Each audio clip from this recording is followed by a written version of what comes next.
मेरे बाद भी इस दुनिया में जिंदा मेरा नाम रहेगा। जो भी तुझको देखेगा तुझे मेरा लाल कहेगा। तेरे रूप में मिल जाएगा मुझको जीवन दोबारा। मेरा नाम करेगा रोशन जग में मेरा राज दुलारा।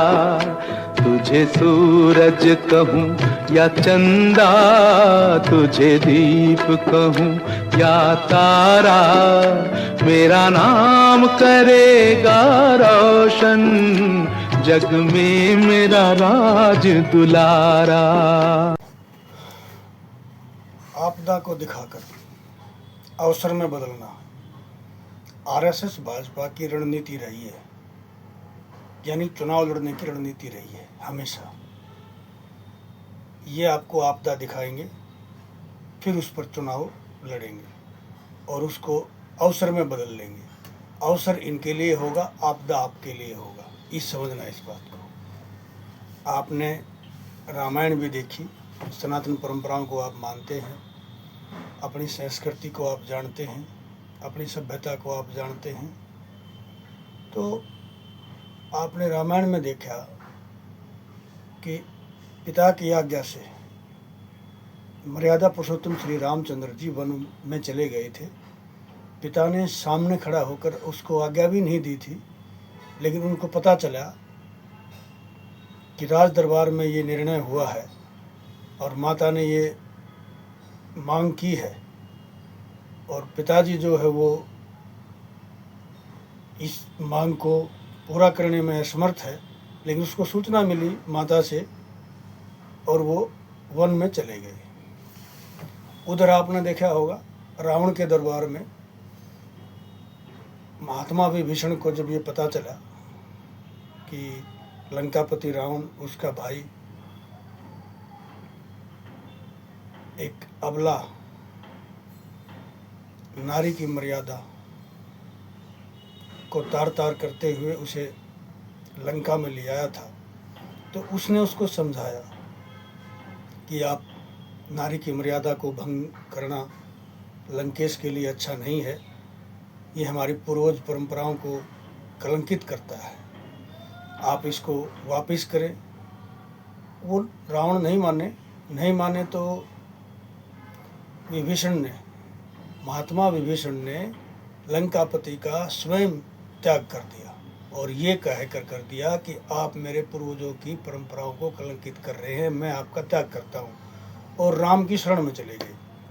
आपने देखा होगा। अब आप महाभारत पे आ जाओ।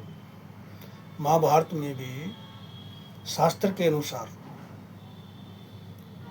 अपनी संस्कृति के अनुसार, शास्त्र के अनुसार, वेद के अनुसार, मनुस्मृति के अनुसार जो ये थे कि महात्मा विदुर, उसने एक भी शब्द भरी सभा में शास्त्र के विपरीत नहीं बोला। जो बोला सबके सामने बोला, कठोर बोला, किसी की चमचागिरी नहीं की, यानी कि शास्त्र के अनुसार बोला। तब उसकी नहीं सुनवाई हुई तो उसने भी भरी सभा को स्वयं त्याग कर अलग हो गए कि जहाँ धर्म नहीं है वहाँ मैं नहीं रहूँगा, ये सोच कर पूरे दरबार को त्याग कर चले गए। आपने देखा होगा। आपने ये भी देखा होगा, शांति दूत बनकर कृष्ण जी द्वारका से चलते हुए शांति दूत बनकर अयोध्या आए, तो उन्होंने कहा था भरे दरबार में कि आप भोजन यहाँ ग्रहण कीजिए। तो उसने ये कहकर मना कर दिया कि ना तो मैं आपका अतिथि हूँ और न आपका मित्र हूँ, मैं भोजन वहाँ करूँगा जहाँ धर्म जीवित है।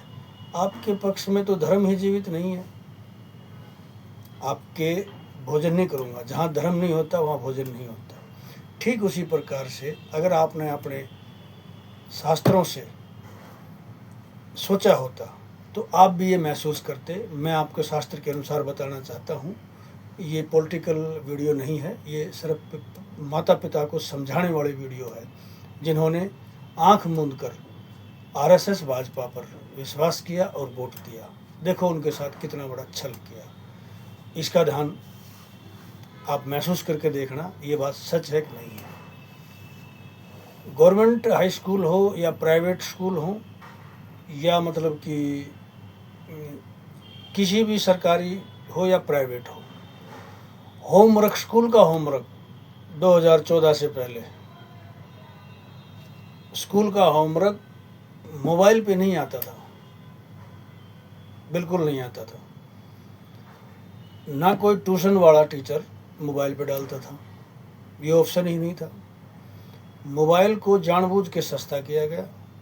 एसटीडी का ज़माना होता था, उसको फिर सस्ता किया गया, इतना सस्ता किया गया, इंटरनेट फ्री किया गया, बच्चों को लत लगाया गया, स्कूलों में गाइडलाइंस दी गई। धीरे धीरे जो है इसको इतना आसान कर दिया कि बच्चों का होमवर्क धीरे धीरे, आरएसएस पहले लग गई थी, भाजपा सरकार में आने के बाद लगी, तो ऐसे करवा दिया कि धीरे धीरे उन्होंने होमवर्क को ही बच्चों को मोबाइल माता पिता ने देना पड़ गया। होमवर्क को, स्कूल के होमवर्क को उसमें डाल दिया, टीचर वाले ने भी डाल दिया, क्लासें चलने लगी, ये सब करेक्ट किया गया, जबकि ये नहीं होना चाहिए था। जबकि सबको पता था, जो विधानसभा पार्लियामेंट में बैठे हैं उनको पता है कि बच्चों को इंटरनेट से दूर रखना चाहिए, मोबाइल से दूर रखना चाहिए। ये बच्चों को कि बचपन को छीन लेता है और बच्चों को कुप्रथाएं की तरफ बढ़ाता है, सबको पता है। फिर भी इसके अंदर अश्लीलता परोसी गई, आपके टीवी के माध्यम से, आपके मोबाइल के माध्यम से, इंटरनेट के माध्यम से, और बच्चों तक मोबाइल पहुंचाया गया। इतना सस्ता किया गया, इंटरनेट फ्री किया गया। स्कूल टीचरों को या प्राइवेट संस्थाओं को या सरकारी संस्थाओं को पहले ये जोड़ा गया पूरा, और फिर बच्चों तक ये पहुंचाया गया। और आज बच्चों के प्रत्येक स्कूल का होमवर्क, कोरोना के टाइम में तो आपको पता ही है, सरकारी आदेश ही कर दिया कि आप होमवर्क जो है स्कूल क्लास ऑनलाइन लो। ऑनलाइन का मतलब होमवर्क मोबाइल में आ गया। इससे मोबाइल में आने के बाद क्या हुआ, आपके बच्चों को सरकार ने माता पिता से छीन लिया। अब बच्चे फ़ोन में घुस गए, उनको और कुछ नहीं चाहिए। आज चाहे स्कूल में पढ़ता हो न पढ़ता हो, छोटा बच्चा भी उसी के फ़ोन से ही घुसा रहता है। उसकी मेमोरी, माइंड विकसित नहीं हो पाता, और वो कभी भी विकसित नहीं होगा, वो डम्मी ही रहेगा। इसी प्रकार से उसको खेलने की या कहीं जाने की या रोने की या उसको सुनाई देता क्या हो रहा है। वो गूंगा बहरा, पहले सुना होगा आपने, बहुत समझदारी की बात है, इस बुद्धि लगाने की बात है। आपको सुना होगा बापू के 3 बंदर, एक अंधा, एक गूंगा, एक बहरा। लेकिन ये तीनों ही क्वालिटी आपके बच्चे के अंदर ये मोबाइल पैदा कर देगा। मान लो एक अंधा था तो 2 सुन भी सकते थे, बोल भी सकते थे, लेकिन अब ऐसा नहीं है। सोचने की बात है। बापू के 3 बंदर भी ठीक थे, कम से कम वो एक मान ले बोल नहीं सकता था, गूंगा था, तो 2 देख भी सकते थे, बोल भी सकते थे ना ये चीज़ें। आज आपके बच्चे के अंदर ये तीनों ही चीज़ मोबाइल ने आपके बच्चे को कर दिया। माता पिता की तरफ बच्चे का ध्यान नहीं, और ना माता पिता कुछ इंटरफेयर कर सकते। स्कूल का होमवर्क का बहाना है, ना स्कूल कुछ कर सकता। बच्चा मोबाइल से ही जुड़ के मोबाइल का ही बन गया। और अगर आप अपनी पुरानी परंपराओं को जानते तो बच्चे का जो विकसित होने का जो समय है, ये शुरुआत के समय में यह जो गुरुकुल में शिक्षा होती थी, तो बच्चे को खिलाते भी थे, अपने शास्त्र के अनुसार उसको शिक्षा भी देते थे। और जिसने अपनी संस्कृति भूल गया, अपनी परंपराओं को भूल गया, या जो अपनी एक ज़मीन का जो या माता पिता को, परिवार को भूल गया, उसकी फिर कोई वो नहीं होती। वो इंटरनेट की दुनिया में ये परिवार नहीं है, अपनी संस्कृति नहीं है। इंटरनेट की दुनिया आपसे विपरीत है, विरुद्ध है, आपकी परंपराओं के विपरीत है, आपके कल्चर से विपरीत है। इसलिए इंटरनेट से आपके बच्चों को जोड़ा गया, ताकि आप अपने कल्चर से कट जाएं, अपनी संस्कृति से कट जाएं, अपने परिवार से कट जाएं, आप वैसे ही हो जाएं जो कभी तलवार लेकर आए थे, जो कभी बंदूक लेकर आए थे। सदियों तक उन्होंने यहाँ राज किया। आपको उसी में आपकी ही सरकार ने कोरोना के बहाने से, सरकारी आदेश से, उससे पहले घुस के आरएसएस के माध्यम से, सरकारी प्राइवेट संस्थाओं के माध्यम से आपके बच्चों तक ये पहुंचाया, आपकी गुरुकुल शिक्षा को ख़त्म किया बिल्कुल, और मोबाइल आपके बच्चों को पकड़ा दिया। टाई बेल्ट वाले स्कूल आपके बच्चों को पढ़ा रहे हैं और वो डोरेमोन ही बच्चे आपके देख रहे हैं, और डोरेमोन ही आपके बच्चे बन गए। अब आपके बच्चे राम के से मर्यादा पुरुषोत्तम नहीं बन सकते, योगीराज कृष्ण जैसे महापुरुष नहीं बन सकते, जो धर्म की रक्षा के लिए क्या किया कुरुक्षेत्र में आपने देखा होगा। और अब तो क्या है, आपको बुद्धिहीन बनाने के लिए, आपके बच्चों को बुद्धिहीन बनाने के लिए इतने ऑप्शन डाल दिए कि हर चीज़ मोबाइल में ही दे दी।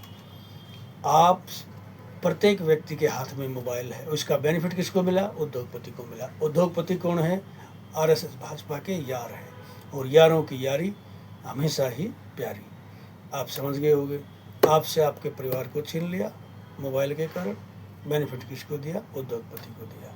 मेरी बात बुरी लगी हो तो कोई बात नहीं, मैंने अपने विचार आपको बताए हैं, जो मुझे अच्छे लगे मैंने बता दिया। आज किसी के बच्चे भी किसी भी माता पिता की बात को नहीं सुनते, इग्नोर कर देते हैं।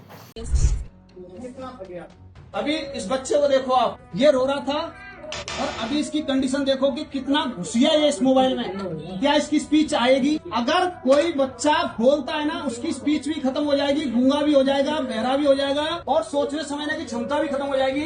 देखो कितनी बारीकी से घुस रही है, और इसकी फिंगर देखो कितने मजे से उस पर चल रही है। इसको किसी दुनिया से कोई लेना देना है क्या? है किसी से कोई लेना देना?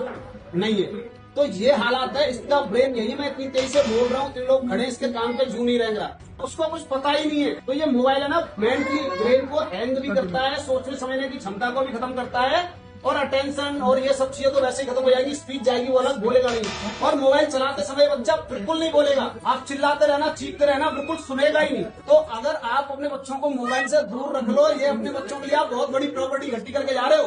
देश देख रहा है, देश देख रहा है, एक अकेला कितनों को भारी पड़ रहा है, एक अकेला कितनों को भारी पड़ रहा है। ये राजनीतिक खेल खेलने वाले लोग, उनके अंदर वो हौसला नहीं है, वो ढूंढ रहे हैं बचने का रास्ता खोज रहे हैं। आज उंगली थाम के तेरी तुझे मैं चलना सिखलाऊं, कल हाथ पकड़ना मेरा जब मैं बूढ़ा हो जाऊं। तू मिला तो मैंने पाया जीने का नया सहारा, मेरा नाम करेगा रोशन, जग में मेरा राज दुलारा। तुझे सूरज कहूँ या चंदा, तुझे दीप कहूँ या तारा, मेरा नाम करेगा रोशन, जग में मेरा राज दुलारा।